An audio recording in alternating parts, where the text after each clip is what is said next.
Eh, Gimana ya?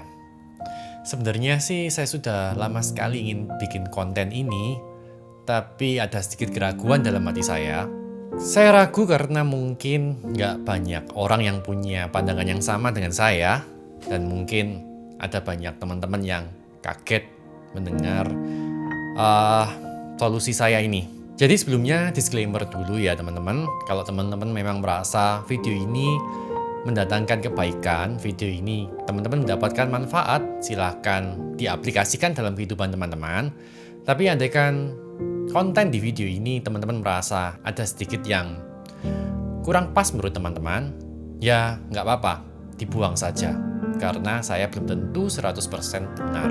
Dan perbedaan pendapat itu, that's fine. Itu adalah pilihan, karena hidup ini adalah choices. Hidup ini adalah pilihan. Teman-teman nggak salah kok.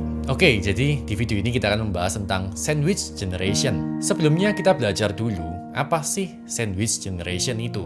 Kalau generasi baby boomer, milenial, senial, itu kan nama generasi yang sudah sering kita dengar. Nah, kalau sandwich generation ini apa ya? Generasi sandwich ini adalah sebuah istilah yang menggambarkan posisi finansial seseorang yang terhimpit di antara generasi atas dan generasi bawah. Dan seperti sandwich, kita ada di tengahnya. Bahasa gampangnya generasi kepepet, dipepet generasi atas dan generasi bawah.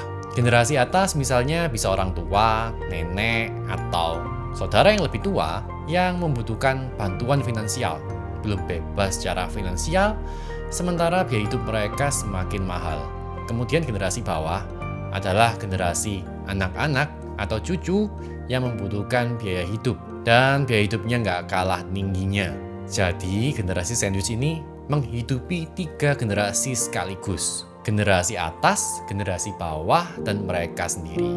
Dampaknya, generasi sandwich ini lebih rentan mengalami depresi dan sering mengalami kelelahan baik secara fisik dan mental. Dalam sebuah penelitian yang pernah dilakukan, 40% generasi sandwich merasa depresi berat.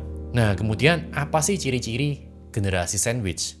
Kamu adalah seorang generasi sandwich bila kamu adalah orang yang membiayai orang tua yang berusia 65 tahun ke atas dan anak yang berusia di bawah 18 tahun sekaligus. Tapi teman-teman nggak sendirian kok. Di berbagai belahan dunia yang lain juga ada generasi-generasi sandwich yang lain. Di Amerika saja tercatat ada 10 juta generasi sandwich. Di United Kingdom dan Australia masing-masing tercatat 2-3 juta generasi sandwich. Sementara di Cina ada 35% usia produktif yang merupakan generasi sandwich. Dan Korea saat ini menjadi juara dengan populasi generasi sandwich terbanyak se-Asia. Nah, ada beberapa tipe sandwich generation. Kita kupas satu persatu ya. Yang pertama adalah traditional sandwich generation, yaitu orang dewasa yang diapit oleh 2 generasi yang membutuhkan bantuan finansial. Diapit generasi orang tua dan anak-anak. Yang kedua adalah club sandwich generation. Ini sandwich generation level pro nih istilahnya. Generasi ini diapit oleh 2 generasi di atas sekaligus dan 2 generasi di bawah sekaligus. Jadi orang dewasa ini adalah tulang punggung generasi kakek buyut ya berarti, dan kakek, dan anak dan cucu. Wah, luar biasa sekali, keluarga besar ini pasti. Bad newsnya, semua membutuhkan bantuan finansial. Kemudian yang ketiga adalah open-faced sandwich generation. Jadi ini siapapun yang terlibat dalam perawatan lansia, mungkin merawat bibi atau paman yang tidak menikah. Sandwich generation ini seperti lingkaran setan. Kalau nggak diputus, akan terjadi sebuah loop yang akan terjadi pada generasi berikutnya. Jadi, ayah kita generasi sandwich, kita generasi sandwich, anak kita akan menjadi generasi sandwich, begitu pula cucu kita akan menjadi generasi sandwich. Makanya harus ada orang yang berani untuk memutus generasi sandwich ini. Dan ini bukan pekerjaan mudah, juga butuh action yang radikal. Nah, pertanyaannya kemudian, kalau kamu adalah generasi sandwich, bagaimana cara memutuskannya? Sekali lagi teman-teman ingat disclaimer di awal video ya. Kalau ada yang teman-teman merasa nggak pas ya jangan diambil. Nah, kita mulai dari yang pertama. Yang pertama adalah kita pelajari polanya. Jadi generasi sandwich ini nggak tiba-tiba saja menjadi generasi sandwich, tapi semua pasti ada sebabnya. Jadi kita harus membedah, menganalisa Mengapa kita bisa menjadi generasi sandwich? Mungkin ada kesalahan finansial yang dilakukan oleh generasi di atas kita, atau bisa juga kesalahan finansial yang kita lakukan sendiri. Entah karena kecerobohan kita sendiri, atau karena meniru manajemen keuangan yang diajarkan oleh orang tua kita. Yang mana dia juga adalah generasi sandwich. Karena kemampuan mengelola keuangan ini biasanya diturunkan dari orang tua ke anak. Dan yang pasti kita nggak diajarkan di sekolah. Makanya, generasi sandwich ini bisa diteruskan turun-menurun. Karena kita belajar, mengamati, dan meniru orang terdekat kita. Atau mungkin juga kita menjadi sandwich generation karena orang tua kita menikah beberapa kali. Atau mungkin karena orang tua kita punya terlalu banyak anak-anak. Oke, jadi teman-teman pelajari polanya dan cari sebabnya mengapa kita bisa menjadi sandwich generation. Agar kita nggak mengulangi kesalahan dan pola yang sama. Kemudian yang kedua, kita belajar literasi keuangan. Nah, setelah mengetahui sebabnya, sekarang kita harus memprioritaskan untuk belajar tentang literasi keuangan. Belajar mengelola keuangan, belajar untuk mendapatkan penghasilan yang lebih. Dan seringnya masalah kita bukan ada pada income power kita, tapi ada pada bagaimana cara kita mengelola keuangan kita. Kurang lebih ada 3 pola kebiasaan orang terkait dengan caranya mengelola keuangan. Yang pertama adalah spender, yaitu tipe orang yang menghabiskan pendapatannya. Bukannya nggak punya high income loh, mereka juga bisa menjadi high income. Tapi punya high lifestyle, mengira selalu ada pada usia produktif.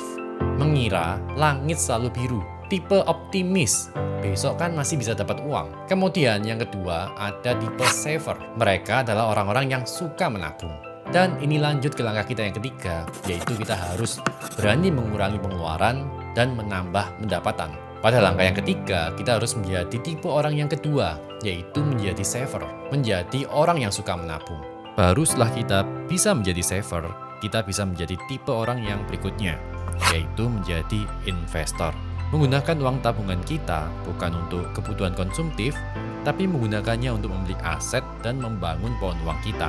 Kemudian langkah keempat, ini adalah langkah yang mungkin paling berat yang harus kita lalui, yaitu adalah stop membantu finansial keluarga terdekat. Oke, nah seringnya generasi sandwich ini merasa terbeban dengan beban finansial karena secara kultur punya kewajiban untuk membantu keluarga terdekat. Apalagi kalau keluarga terdekat kita itu punya sebuah masalah, utamanya masalah finansial. Ya, langkah ini adalah langkah yang paling berat banget untuk dijalani. Berat banget apalagi kita tinggal di kultur Asia. Makanya negara-negara Asia adalah negara dengan populasi sandwich generation terbanyak di dunia. Tapi sebagai orang yang mungkin masih berjuang untuk berdiri sendiri, berjuang untuk membangun pohon uang sendiri, beban finansial lintas generasi ini seringnya menggagalkan banyak sekali rencana sandwich generation. Rencana apa? Rencana untuk memutus rantai ini, memutus rantai lingkaran setan ini. Karena ini seperti loop, seperti kutukan yang nggak ada habisnya.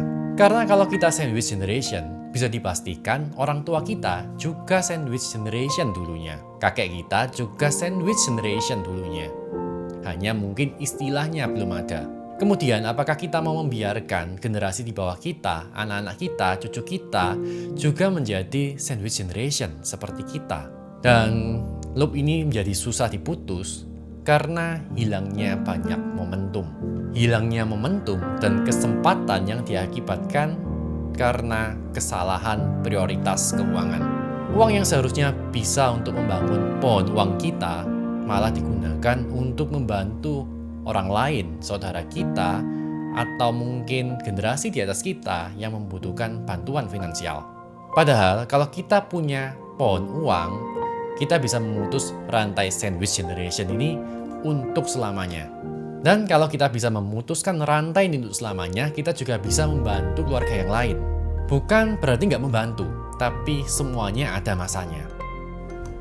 Karena misi kita ini nggak hanya membantu, tapi juga mau memutuskan rantai ini. Kalau kita hanya membantu dan kita nggak bisa memutuskan rantai ini, kemudian generasi di bawah kita malah menjadi sandwich generation, ya buat apa? That's meaningless. Itu nggak berarti apa-apa untuk saya. Yang ada kita hanya menunda masalah, menunda bom waktu yang semakin hari semakin besar. Kemudian yang kelima adalah komunikasikan. Saya yakin gak banyak orang yang bisa menerima pendapat saya di langkah yang sebelumnya, karena ya jujur itu berat banget memang. Padahal kalau kita punya pohon uang, kita bisa memutuskan rantai setan ini untuk selamanya. Seolah-olah kita ini kok mencuekkan dan meninggalkan orang-orang yang kita kasihi. Tapi ibarat seperti kita ini ada dalam sebuah kecelakaan pesawat. Bayangkan pesawat kita jatuh di pegunungan Alpen. Sejauh mata memandang, hanya ada gunung salju. Nah, dari penerbangan yang mematikan itu, hanya tersisa 24 orang saja. 12 diantaranya lansia dan membutuhkan bantuan medis. Perjalanan menuju desa terdekat mungkin memerlukan waktu 15 hari. Pertanyaan saya, kira-kira apa yang akan teman-teman lakukan dalam keadaan seperti itu? Ini plan A-nya. Teman-teman mengajak semua survivor yang separuhnya adalah lansia menembus tebalnya badai salju, yang mungkin akan membuat perjalanan semakin lambat. Mungkin diperlukan waktu 30 hari atau 45 hari mungkin. Sementara persediaan makanan yang kita punya hanya tersisa untuk 7 hari saja. Jadi cukup dilematis, kasihan sekali para lansia ini. Kemudian plan B, kita menunggu di sini saja untuk diselamatkan. Dan pada hari ke-8 ketika bahan makanan sudah habis, kita akan sama-sama meninggal atau kita saling memakan. Kemudian plan C, teman-teman membagi 2 tim.